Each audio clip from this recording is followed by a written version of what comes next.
نماز نہ پڑھے جب تک وہ دو خبیث چیزوں کو فیس کر رہا ہے۔ خبیث چیزیں چھوٹا پیشاب، بڑا پیشاب۔ جب بندے کو حاجت ہو جائے تو وہ پہلے یہ کام کر لے، فراغت حاصل کر لے، پھر نماز پڑھ لے۔ کیوں چھڑ دے وے، نماز توڑ دے وے۔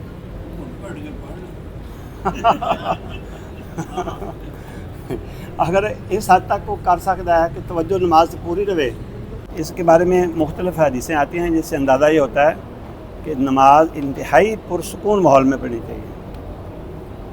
اس طرح سکون نہیں مل سکتا۔ مثلا آپ نے یہ بھی فرمایا اذا حضر العشاء والعشاء فابدؤوا بالعشاء، نماز عشاء کا وقت ہو گیا ہے، کھانا کھانا ہے، بھوک بڑی لگی ہوئی ہے، آپ سفر سے آ رہے ہیں یا لیٹ اٹھے ہیں یا کوئی وجہ بن گئی ہے لیٹ ہونے کی، یا کھانا فوری طور پر تیار نہیں ہوتا بعض دفعہ، آپ پہلے نماز کھانا کھا رہے ہیں پھر نماز پڑھ لیں۔ اس کی وجہ نماز اللہ تعالیٰ کے ہاں سرگوشیاں کرنی ہیں، تو بھوک نہ لڑ دے بھائی سرگوشی کتوں آنی، پیشاب آیا بھائی چھوٹے کی بندہ دعا کر سکتا ہے۔ اس لیے شرع دین رعایت دیتی ہے، اسلام ہمیں رعایت دیتا ہے کہ یہ کام پہلے کر لو، اللہ کے حضور جاؤ تو پرسکون ماحول میں بات چیت سرگوشی دعا سوال کرنے کے لیے ضروری ہے۔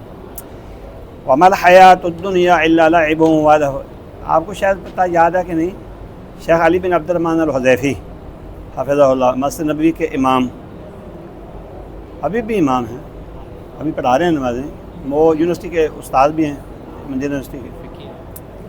انہوں نے نماز پڑھا رہے تھے مغرب کی، وضو ٹوٹ گیا۔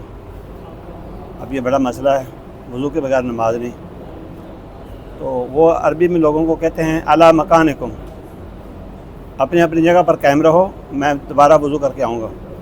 اندر ہی سسٹم ہوتا ہے وضو کرنے کا، وضو کر کے دوبارہ آ کے شروع کر دیں نماز کے دوران۔ ہاں، حنفیوں نے بڑا شور کیا تھا۔ کہہ رہے تھے کہ فون آیا تھا مولوی صاحب کو، فون سن کے آئے۔ فون ہے تو موقع سے سنے نا۔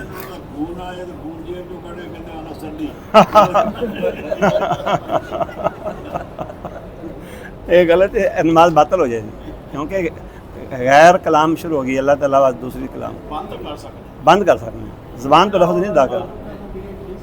یہ وضو کرنا تو فرض ہے، ہوں سوال یہ رہ جاتا ہے کہ نماز شروع کتوں کرنی، وہ بھی جائز سی، بلکہ ہونا چاہیے سی انہوں اگے جڑا مگر کھڑا سی نا، یا کنوں کی کہتے ہیں سامے نوں چاہیے سی اگے ہوندا۔ میرے خود اس چیز تے حیرانگی ہے کہ سامے اگے کیوں نہیں ہویا، کیا انہوں کا نظام نہیں ہے کہ کوئی سمجھ نہیں آئی، سامنے اس دن غیر حاضر ہے یا کوئی وجہ بنی۔ سامنے ویسے 3 4 5 ہوندے نے ہر مسجد میں، اتنے حرم ہیں تھے، ایک امام نہیں ہے، جیسے امام 3 4 نے سامنے کے۔ ہاں نہیں، آپ صلی اللہ علیہ وسلم نے مکہ مکرمہ میں ایک امام مسجد خطبہ دے رہا ہے، خطبے کے دوران اس کو بڑی وحشت گھبراہٹ ہوئی ہے، وہ گرتے گرتے گر گیا ہے، یہ آپ نے دیکھا ہوگا۔ اور شیخ عبد الرحمن کیا نام سدیس، انہوں نے آگے ہو کے نماز پڑھائی ہے، جو کام رہ گیا تھا انہوں نے کیا ہے، یہ سنت ہے۔ اب یہ مسئلہ رہ جاتا ہے کہ جس کی وضو ٹوٹ گیا ہے وہ شروع کہاں سے کرے گا؟ ابتدا سے کرے گا، ابتدا سے کرے گا۔ اب ابتدا سے آغاز کرے، یعنی نماز 3 رکعتیں پڑھ گئی ہیں نا، وہ 3 باطل ہو گئی ہیں وضو ٹوٹنے کی وجہ سے۔ اثر نہ وضو کر کے پہلی رکعت سے شروع کرے، ہاں جی،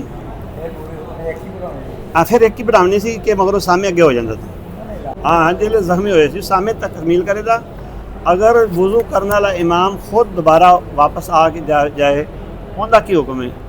صحیح بات ہے کہ اثر نہ شروع کرے گا، نماز ان کی باطل ہوگی، چھڑ کے انہوں نے واسطے حکم اللہ نے فرض کیتا ہے، انما جعل الامام لیؤتم بہ، امام بنائے اس وقت گیا پیچھے رہو، کھڑے رہو، برداشت کرو، اللہ کو رجا لو، چلو۔